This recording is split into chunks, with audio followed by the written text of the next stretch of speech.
there. This is going to be a general love reading for the sign of Pisces. Pisces, you are my last zodiac sign as per usual. This is for February 2023. Sun, Moon, Rising, Venus signs, as well as a cross watcher of the Pisces. All right, guys, let's see what we got. Wow, some of you are moving away from a committed relationship, moving on to calmer waters, letting something go. You know, Six of Swords can also be travel. You can see someone's in a boat and they're moving on. It feels like for you guys, February, you start to move on. You might meet new people. You might, you know, end and leave a job situation. But this is moving on. And some of you, I feel like it's moving on from this. A relationship, moving out.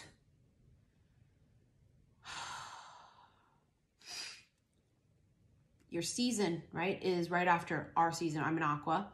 And so in the month of February, towards the ending of February, it's going to be Pisces season.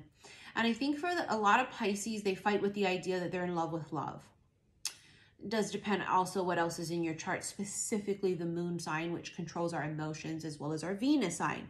Yeah, that's the way we love. But typical Pisces energy, they're very in love with love.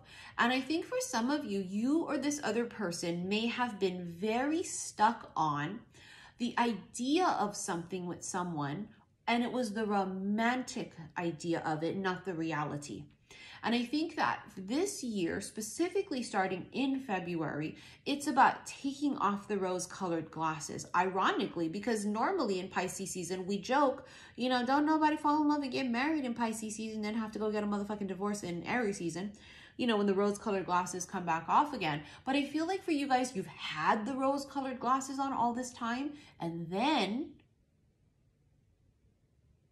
in February, it's like it comes off, there's clarity. You guys move on, you let go. You find new beginnings elsewhere. Thank you, Spirit. You find new beginnings elsewhere.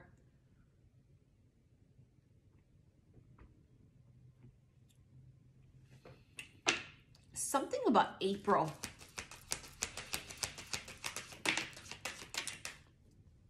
Patience. Temperance, Sagittarius, patience. Patience is a virtue, but it's also a motherfucker, ain't it? All right, this is balance. This is alchemy. Slowly but surely. Eight of Pentacles, there's something about the details of something or work. Someone here could be a master at their craft. They work on fine-tuned details of things. They define little details of stuff. Someone here needed to turn their attention to other things. That's the alchemy. All that energy you put towards wanting someone and pining for them. And it was like putting it now towards career, putting it now into a business. Career, right? It's a shift in that energy. And it also is a Five of Wands. Someone here fought this moving on, because it fell on the Six of Swords, which is moving on to calmer waters. Five of Wands is that competition, but it also can be about chaos. Someone here fought moving on. They had issues letting go. Yeah, the Five of Cups, sadness, regret, sorrow. And someone sat too long on something that was over, may have even enticed it back in, and then it doesn't work, and then entice it back in and it doesn't work. And it was like a repeat cycle of start, stop, until finally someone was like, you know what? Yeah, gee, I wonder who. The Queen of Wands kicks in. And she says, you know what? Nah, this ain't working. It is action, right? The Queen of Wands. She is basically the divine feminine in her raw power, and she's creative, and she is charismatic, but she's aggressive, and she makes moves. And so that movement of, this is not for me, fuck this shit, letting it go, moving on, creates this huge change. Yeah, look, somebody becoming single. Nine of Pentacles. Independent, someone now focused on work, building an empire, right? Self-sufficient, very independent. No longer codependent. It could have been someone's lesson here was codependency. Not wanting to be alone. Separation. Time apart from your partners on the horizon. Yeah, somebody definitely had to let someone go. They had to leave a job. They had to leave someone. It's like seeing the good in goodbye. Do you know that saying? I used to want you so bad. That's the Beyonce song. I dodged a bullet. I used to want you so bad. It's like seeing it now going, oh, best. That's the name of the song is called Best Thing I Never Had. You have the attraction card. You see how this person is really in a state of just in the present moment. They're not searching. They're not angry. They're not sad. They're not pining. They're not yearning. They're not wondering what they're doing. They're not making excuses to call or text. This bitch is in the moment, smelling the roses. She's just present, right? She is in a higher vibration.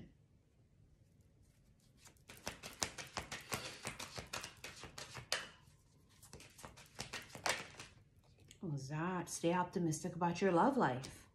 Positive thinking and faith will bring you romance. You also have calling in your soulmate. Your prayers, affirmations, and visualizations help bring you together. Calling in your soulmate. How do you call it in? By being in this energy. You're calling in a higher vibration. You're not calling in a fuck face. You're not calling in the ex that keeps, you know, bringing you in and then it's no, and then bringing you in again and then it's no. You're not bringing in a fuck face. You're calling in higher. Meditation brings answers. Some of you guys need to quiet your mind and meditate. There's some kind of an epiphany that's coming. Romance. And communicate clearly. I think that for some of you, you might have been in connections with people that didn't communicate with you. Sometimes communication is unsaid, mental telepathy. It was something missing in a connection. There was no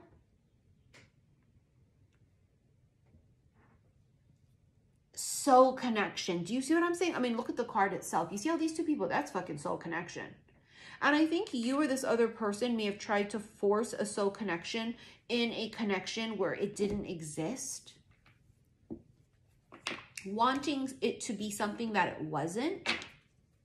And now finally seeing the good and goodbye. House. Someone's moving. Mature woman. The feminine here, I hate to say it like this, but grows the fuck up.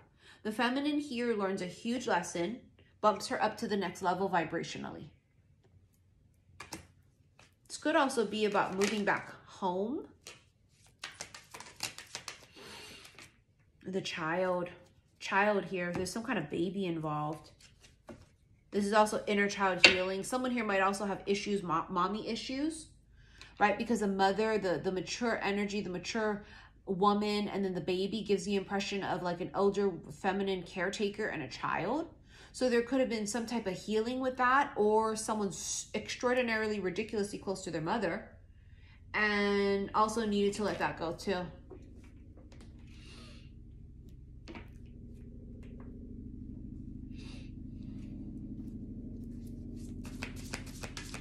All right, Pisces, you got the dragon. Jesus Christ. The fucking dragon is higher ascending. It's even the higher vibration of the phoenix. So we're going to read this card, dragon. Sorry about that loud helicopter noise.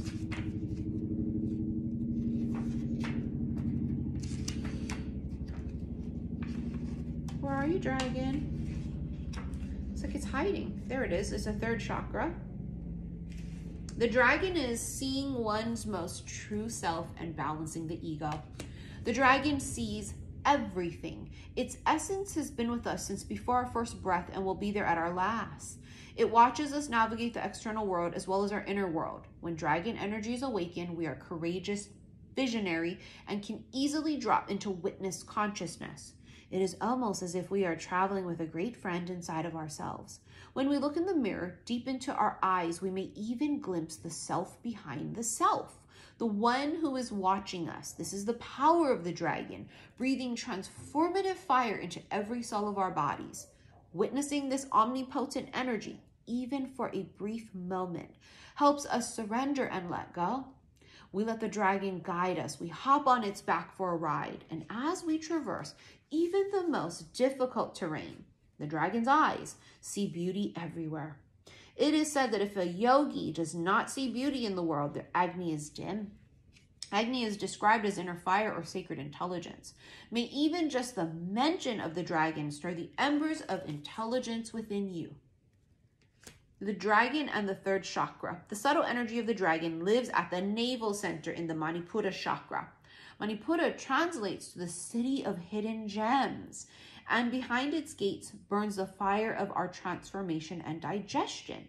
The sages believe health of the fire at the navel center is what governs our ability to clearly see both the inner and outer dimensions. I mean, you know, they call it gut instinct, but also, you know how they always say like the gut and the mind is connected?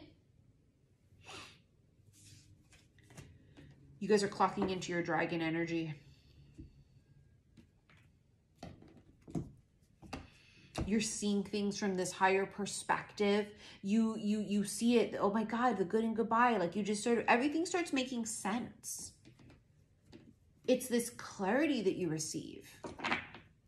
You realize it's not that you're not good enough and that you also wouldn't want someone that doesn't want you. See, look who comes out immediately when you become the dragon. Another dragon. Fucking King of Pentacles, which is also known as the wealthy man. Could be Taurus, Virgo, Capricorn energy, but there's someone who's offering you something and it looks like a fucking ring because there's a diamond on this pentacle.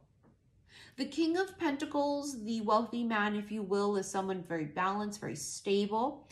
They're giving you everything you beg someone else for. It's really beautiful energy. And with that, we're going to get into your extended where we will continue to channel this energy right here with the King of Pentacles, this offer coming into you. If you want to rent it, click that upside down triangle below. It brings up all of my info here on YouTube. You're going to have my link to my website, saltwaterhealstarot.com. This will be in the February 2023 extendeds on my website. Follow me on Patreon. That link is also below. On Patreon, you know that I put a shitload of content there that you can't find anywhere else. All of my extendeds for my special love general readings are on Patreon. I started to do, well, not general, but erotic tarot readings for each zodiac sign. I also have a whole bunch of fucking erotic readings that I've done there throughout this time period. There's a whole shitload of exclusive content there on Patreon. I do want to also thank you guys for your likes, your shares, your subscriptions here on YouTube. And thank you for all of the donations you guys send to my PayPal. I love you guys so very much. I will see you in the extended.